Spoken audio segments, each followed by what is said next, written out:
down here in the red zone. They're going to sell out to stop the run, try and hold them to a field goal. But once the running back gets past the first wave, the resistance can evaporate after that.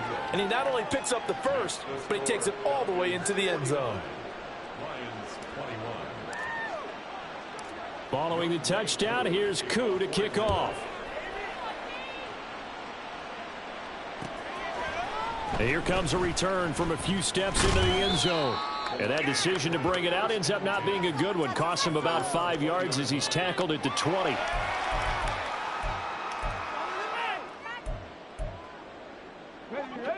The Detroit offense ready to begin their drive.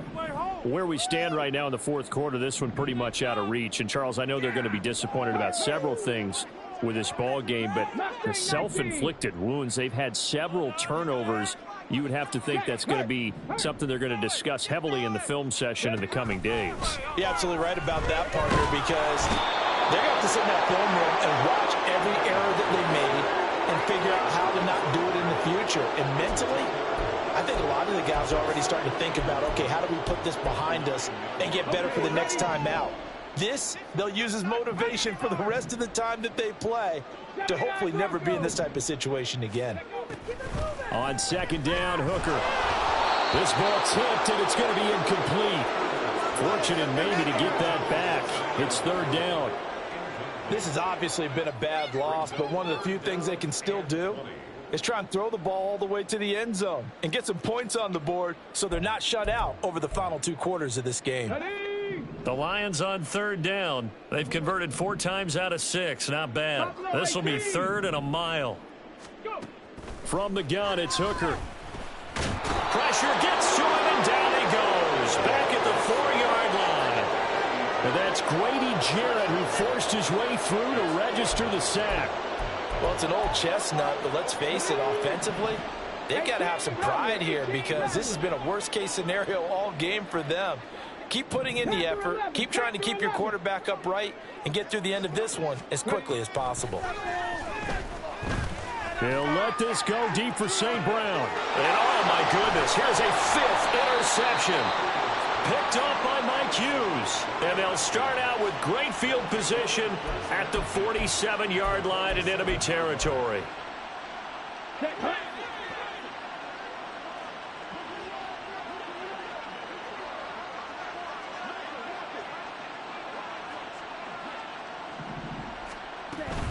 On first and 10, it's Robinson. And he is met in his tracks behind the line of scrimmage.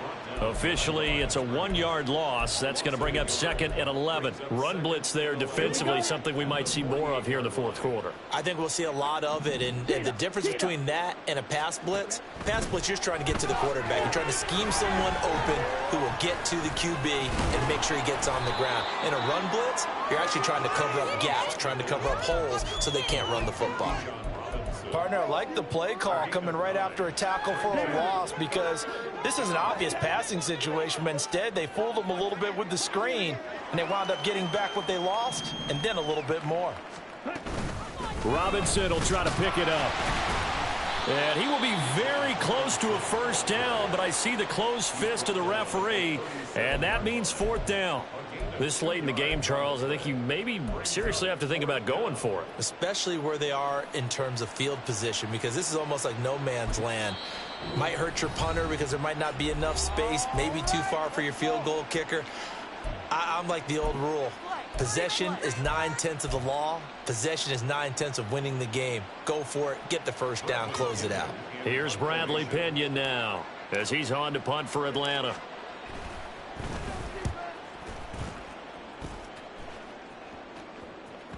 And that is much too long. That's into the end zone for a touchback.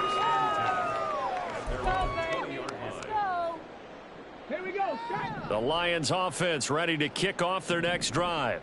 Well, this game, it has had no shortage of offense. They've been able to put up a decent amount of points on this side, Charles. They just have not been able to keep pace with the other offense they're going against here. Yeah, that's a good way of pointing things out because now it's not a total loss because, as you said, they've scored some points, so there's some plays they can build on, moments where the game plan actually worked. But overall, though, They were just out personnel. They were going up against a team that's playing at an elite level. They take a shot downfield there, but it winds up falling incomplete. And this is a situation where as a head coach, you're just saying, what else could go wrong? Let's get it all out of our system, please. This has been a sloppy game throughout. The execution has been lacking. A lot of mistakes, both mental and physical. And here's a big play that goes by the wayside. And he'll go down at the 26 following a gain of 6. Hooker now off play action. Steps away to his left. And they get him down, but not before he takes it across the 40-yard line. So signs of life in what's been a dormant offense in this second half. Here's 1st and 10. They'll pitch it out to Gibbs here. And he'll be pretty well stopped in his tracks. Give him a yard up to the 42. Just 2 minutes remaining here in the fourth quarter of what has been a one-sided affair.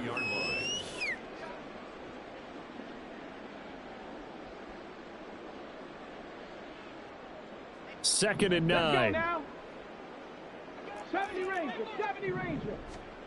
Here's Hooker to throw it. And it's incomplete. Took a shot, couldn't connect. That's coverage you'd expect to see in a tie game late. Not in a lopsided game like this. They are not letting up.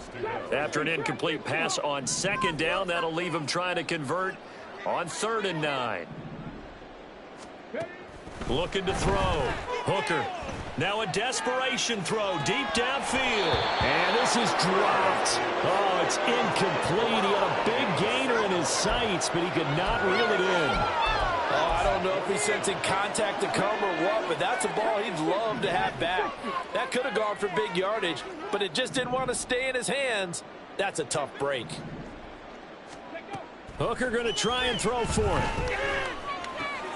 He's got his running back out of the backfield. And he gets this to the other side of midfield across the 45 before going out.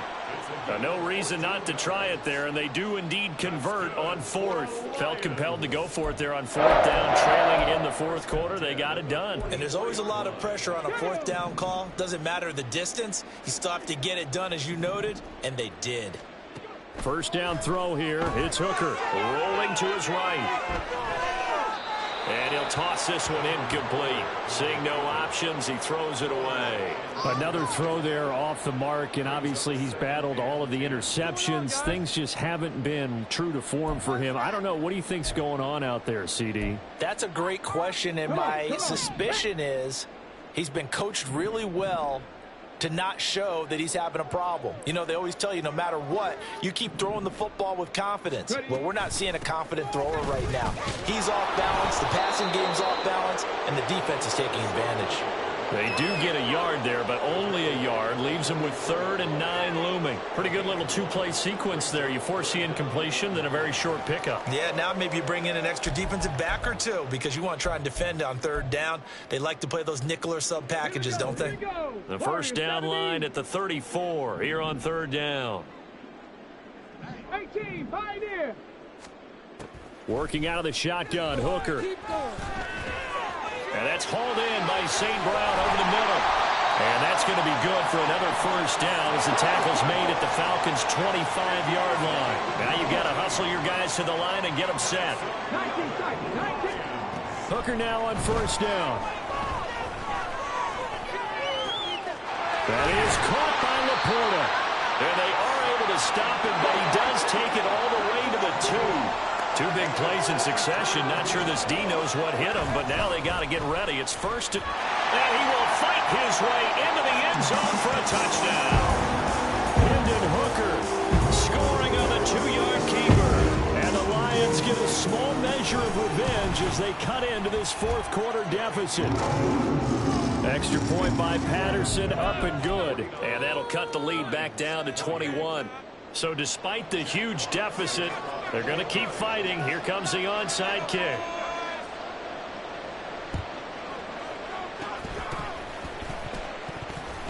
Oh, did the Lions get it? Yes. is. They recover. So the onside kick is recovered. And, you know, I always thought, Charles, as someone who didn't play these positions, that going over the middle as a receiver or trying to recover an onside kick, those are two very tough things to do. Takes a lot of fortitude to put yourself in that position, but you have to do it in order to help your team win. Unable to recover it, it costs them. The kicking team gets the football here. Meanwhile, Hooker's throw into the hands of Peoples-Jones. And he'll be out of bounds after getting this one across the 40. The result, only 4 yards there on the play. And that'll bring up second down. No way, you're kidding me. Ready?